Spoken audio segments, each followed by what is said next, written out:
सोनू। जी पापा। चल भाई, बहुत तेज धूप हो रही है, अब घर चलते हैं। अब नहीं हो रहा। मैंने आपसे कहा था कि आप रहने दो पापा, मैं कर लूंगा अकेले। हाँ हाँ, कहा तो था, पर तुझे अकेला कैसे करने दूं? इतना बड़ा खेत है, तैयार करने में समय तो लगेगा ना। हाँ वही तो मैं भी कह रहा हूँ पापा, आप घर जाओ, मैं करता हूँ। नहीं, तू भी साथ चल, रोटी वोटी खा लेते हैं, फिर शाम को आएंगे। पर पापा तब तक तो अंधेरा हो जाएगा। आप चलो ना, मैं आता हूँ। अरे जिद मत कर, चल मेरे साथ, आज की छुट्टी मान ले। अरे पापा, किसान की छुट्टी कभी नहीं होती। अरे मैंने कह दिया ना, तो हो गई आज छुट्टी, अब चल मेरे साथ। ये कहानी इन्हीं के छोटे से परिवार की है। किशन अपनी पत्नी गंगा, बेटे सोनू और बेटी मोना के साथ एक गांव में रहता था। गांव की आबादी ज्यादा नहीं थी, तो सभी के घर काफी दूर दूर बने हुए थे। खुद किशन का छोटा सा घर भी उसके बड़े से खेत के बीचों बीच बना हुआ था। फिर घर पहुंचकर, आ गए दोनों, चलो आ जाओ, मैं खाना लगाती हूँ। वैसे खेत का काम पूरा हो गया? कहाँ माँ, पापा कहने लगे कि आज छुट्टी है, तो मुझे भी अपने साथ छुट्टी मनाने ले आए। छुट्टी? मतलब? अरे गंगा, बाहर निकल कर देखो, कितनी तेज धूप है। में से कोई बीमार पड़ गया तो और मुसीबत। अच्छा, मोना कहाँ गई? वो कुएं से पानी लेने गई है। पिताजी कितनी बार कहा है आपसे, एक नल लगवा लो ना।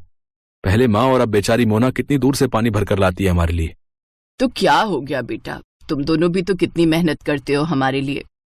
हाँ माँ, पर नल तो होना ही चाहिए ना। ठीक कह रहा है तू। अच्छा चल, इस बार की फसल बिक जाने दे, अब की बार सबसे पहले नल खुदवाऊंगा। किशन से वादा लेकर सोनू के चेहरे पर संतोष था और वो खाना खाने लगा। तभी खाना खाते हुए, अच्छा मैं क्या कह रही थी सोनू के बापू? हाँ बोलो ना गंगा। इसकी शादी वादी करनी है कि नहीं? हाँ हाँ करेंगे ना, खूब बढ़िया से करेंगे। रहने दो पिताजी, इतनी परेशानियां क्या कम है जो एक और मोल ले लूं। पत्नी परेशानी नहीं होती पगले, वो तो परेशानी से बाहर निकलने का जरिया होती है। देखना, बहू आ जाएगी तो किस्मत खुल जाएगी हमारी। हाँ भैया, माँ सही कह रही है। कह तो ऐसे रही हो माँ, जैसे वो आएगी तो आसमान से पैसा बरसने लगेगा। पहले कुछ पैसे वैसे इकट्ठा कर लें, फिर सोचेंगे इसके बारे में। ऐसे ही कई महीने बीत गए। किशन की फसल पककर तैयार थी। इस बार किशन की अच्छी फसल हुई थी। फसल से किशन को अच्छे पैसे भी मिले थे, तो वादे के मुताबिक किशन ने सबसे पहले घर में एक हैंडपंप खुदवाया और फिर उसी शाम। हाय, कितना मीठा पानी आ रहा है। सोनू के बापू, ये काम आपने अच्छा कर दिया। अब सुनो, इससे पहले कि कोई और बड़ा खर्चा आए, सोनू का ब्याह भी कर दो और उसके लिए कमरा भी बनवा दो। ना माँ, अभी तो। चुप कर, तूने कहा था ना कि पहले नल फिर बहू। ले, अब लग गया नल, अब तू कुछ नहीं बोलेगा। माँ की बात सुनकर सोनू चुप हो गया।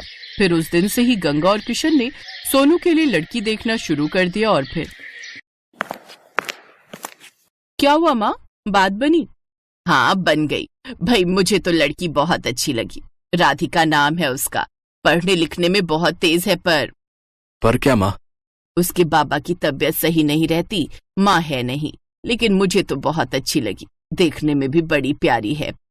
हाँ, और मुझे तो बहुत समझदार भी लगी। हम तो हाँ कर आए हैं, अब तो शादी की तैयारी करो भाई। कुछ दिनों के बाद सोनू की शादी राधिका से हो गई। राधिका ने ससुराल आते ही घर का सारा काम संभाल लिया। इस छोटे से परिवार में खुशियां ही खुशियां थी। फिर एक दिन, माँ जी, अपना गांव तो बहुत छोटा है, यहाँ तो कुछ ही घर दिखते हैं। हाँ बेटा, शुरू से ऐसा ही है ये गांव। राम राम सबसे है, लेकिन किसी से कोई ज्यादा मतलब रखता नहीं है। सब अपनी अपनी खेती करते हैं और खुश रहते हैं। माँ जी, हाईवे कहाँ को जाता है? दिल्ली की तरफ जाता है बिटिया। आप कभी गई हो दिल्ली? हाँ, एक बार तेरे बापू ले गए थे मेरे इलाज के लिए। बहुत चौड़ी सड़क है भाई, बस वाले ने सर भगा दी बस। इसका मतलब दिल्ली ज्यादा दूर नहीं है यहाँ से। हाँ, पर तू क्यों पूछ रही है? नहीं नहीं, कुछ नहीं, बस ऐसे ही। गंगा समझ नहीं पा रही थी कि राधिका के मन में क्या खिचड़ी पक रही थी। ऐसे ही वक्त बीतता गया। फिर एक दिन किशन और सोनू सिर पकड़े बैठे थे, तभी राधिका चाय लेकर आई। क्या हुआ पापा, कोई परेशानी है क्या? हाँ बेटी, इस बार बड़ी विपत्ति आन पड़ी है। अब की बार बारिश बहुत कम हुई है, सारी फसल सूखने लगी है। बेचारा सोनू नल से बाल्टी भर भर कर फसल सींच रहा है, ताकि हमारे परिवार के लायक तो कम से कम अनाज निकल ही आए। पर पिछले साल तो खूब बारिश हुई थी। हाँ राधिका, तब इतनी बारिश हुई थी कि आधी फसल गल गई थी। खेती किसानी की यही समस्या है, बारिश कम हो तो दिक्कत और ज्यादा हो जाए तो दिक्कत। भगवान जाने क्या होगा आगे। मोना की शादी भी तो करनी है और जब पैसे ही नहीं जुड़ेंगे तो फिर कैसे होगा सब। भरोसा रखो गंगा, सब ठीक हो जाएगा। अपने परिवार को परेशान देख राधिका भी दुखी हो गई। वो अब अपने परिवार की मदद करने के बारे में सोचने लगी और फिर, पापा एक बात कहनी थी आपसे। हाँ बेटा बोलना, क्या बात है? मोना की शादी के लिए कितने पैसे चाहिए आपको? क्यों, ऐसा क्यों पूछ रही है बेटी? बताइए ना पहले। कम से कम 5 लाख तो होने ही चाहिए। 3 के आसपास तो जमा है बैंक में, लेकिन 2 लाख का इंतजाम कैसे होगा पता नहीं। मेरे पास एक उपाय है, अगर आप लोगों को ठीक लगे तो। हाँ हाँ बोलो ना राधिका। देखिए, आजकल ना ये शहर वालों को फार्म हाउस वेडिंग और फार्म हाउस पार्टी का बड़ा चस्का है। हमारा खेत हाईवे से लगा हुआ है, दिल्ली भी दूर नहीं है, तो बस हमें हाईवे से खेत तक का रास्ता ठीक करना है, लकड़ी से खेत की बाउंड्री करनी है और कुछ चारपाइयां और सजावट का काम करना है और एक अच्छा सा नाम सोचकर एक बोर्ड लगाना है। बेटा मुझे तेरी बात कुछ कुछ समझ में आ रही है, इस सब के लिए पैसे कहाँ से आएंगे? वो 3 लाख रुपए हमारे काम आएंगे और अगर धंधा चल निकला तो मोना की शादी हम धूमधाम से करेंगे। मुझे भी ये आइडिया बढ़िया लग रहा है। अगले ही दिन से पूरा परिवार राधिका के कहने पर काम में जुट गया। हाईवे से लेकर खेत तक बढ़िया टाइलें लगा दी गई, लकड़ियों से खेत की 4 दीवारी कर दी गई और फिर खेत अच्छे से साफ कर उसमें घास उगाकर जगह जगह सुंदर चारपाइयां लगा दी गई। फिर खेत के बीचों बीच एक सुंदर और बड़ी सी खुली झोपड़ी बनाई गई। पूरे परिवार ने जमकर मेहनत की। फिर अगले ही दिन, हेलो, मेरा नाम राहुल है, मैं दिल्ली से आया हूँ। ये रिजॉर्ट पहली बार देखा, क्या परसों शाम के लिए स्पेस अवेलेबल है? हाँ हाँ जी बिल्कुल। क्या फंक्शन है? मेरे बेटे का बर्थडे है, केटरिंग मैं खुद देख लूंगा, बस मुझे ये जगह अच्छी लगी। मेरा बजट 20,000 का है, बोलिए आपको चलेगा? जी हाँ बिल्कुल। थैंक यू सो मच, ये लीजिए 10,000 रुपए एडवांस। राधिका का प्लान काम कर रहा था। 2 दिन बाद राहुल ने अपने बच्चे का बर्थडे खूब अच्छे से मनाया। राधिका और उसके परिवार ने पूरे खेत को गुब्बारों और रोशनी से सजाया था। ऐसे ही धीरे धीरे लोगों को गंगा के रिजॉर्ट के बारे में पता चलता गया और लोग आते गए। अब तो राधिका और उसके परिवार को काम से फुर्सत नहीं थी। फिर ठीक 2 साल बाद, भैया खाना जल्दी लगाओ, बारात आने वाली है। जी मैडम, अभी लगाता हूँ। ओहो, मोना तैयार हुई कि नहीं? मोना मोना आ जाओ भाई। देख रही है राधिका अपनी ननद को? हाँ माँ, परी से कम नहीं लग रही है।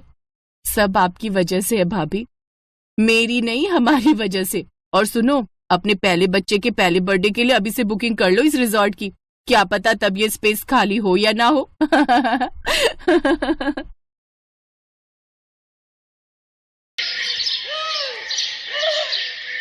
विदाई के वक्त सिमरन अपने पिता से लिपट कर खूब रोती है। बाबा बाबा, मुझे आपकी बहुत याद आएगी, अब मैं कैसे रहूंगी आपके बिना। बेटी, जब भी तेरा मन करे तो आ जाना, ये घर हमेशा तेरा ही रहेगा। जा बेटी, अब अपनी माँ से भी मिल ले। माँ, मुझे आपने जो भी प्यार दिया उसके लिए शुक्रिया।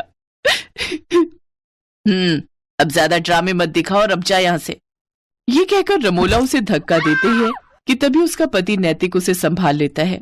क्या हुआ, तुम गिर कैसे गई? वो लहंगा पैर में अटक गया था, बस इसी वजह से। फिर सिमरन अपने मन में सोचती है, अच्छा हुआ माँ को धक्का देते हुए किसी ने नहीं देखा। मैं हमेशा माँ के प्यार के लिए तरसती रही, लेकिन उन्होंने मुझे कभी प्यार नहीं दिया। फिर सिमरन ब्याह कर घर आ जाती है। उसकी सास ने उसके स्वागत में गुलाब के फूल बिछाए होते हैं। साथ ही वो बड़े प्यार से उनकी आरती उतारती है और गिफ्ट में उसे सोने का हार देती है। ये ले मेरी प्यारी बहू, तेरा सगुन। बहू, अब से ये घर तेरा है और हम सब भी। तुझे कुछ भी चाहिए होगा या किसी काम में मदद चाहिए हो तो हमें कहना। अच्छा, अब तुम दोनों थक गए होंगे, थोड़ी देर आराम कर लो, बाकी की रस्में फिर करेंगे। शुक्रिया माँ जी। सिमरन नैतिक के साथ कमरे में चली जाती है और आराम करती है। फिर दिन के 1 बजे उसकी नींद खुलती है। ओह गॉड, कितनी देर हो गई, मेरी पहली रसोई की रस्म भी अभी बाकी थी। माँ जी तो बहुत गुस्सा करेंगी। सिमरन जल्दी से बाथरूम की तरफ जाती है, लेकिन बाथरूम से नहाकर निकल रहा नैतिक सिमरन से टकरा जाता है और सिमरन फिर गिरने वाली थी कि तभी वो उसे संभाल लेता है। इतने में उनके कमरे में सिमरन की सास कमला आ जाती है।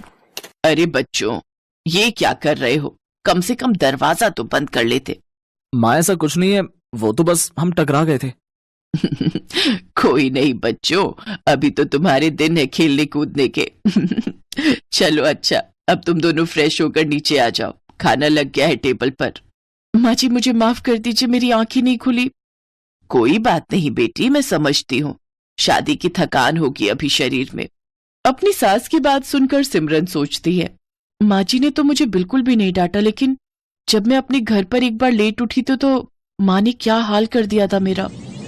हे भगवान, सुबह के 9 बज गए और ये अभी तक सोई पड़ी है। इतने बजे तक सोती रहेगी। अरे घर के काम धाम नहीं करने क्या? तेरे पापा का टिफिन और घर की साफ सफाई कौन करेगा? चल अब उठ। माँ मेरी तबीयत ठीक नहीं और बुखार सा भी लग रहा है। तू ऐसे नहीं मानेगी। रमोला बस भी करो, आखिर तुम कितना कठोर बनोगी मेरी बेटी के साथ। मैं जानता हूं कि तुमने उसे जन्म नहीं दिया, लेकिन कभी तो उस पर झूठी ममता दिखा दिया करो। आप चुप रहिए जी, मैं जो कर रही हूँ इसकी भलाई के लिए कर रही हूँ। कल को ये ससुराल जाएगी, वहां बीमार होगी तो क्या वो इसका बहाना सुनेंगे? नहीं ना, अभी से इसे तैयार कर रही हूँ।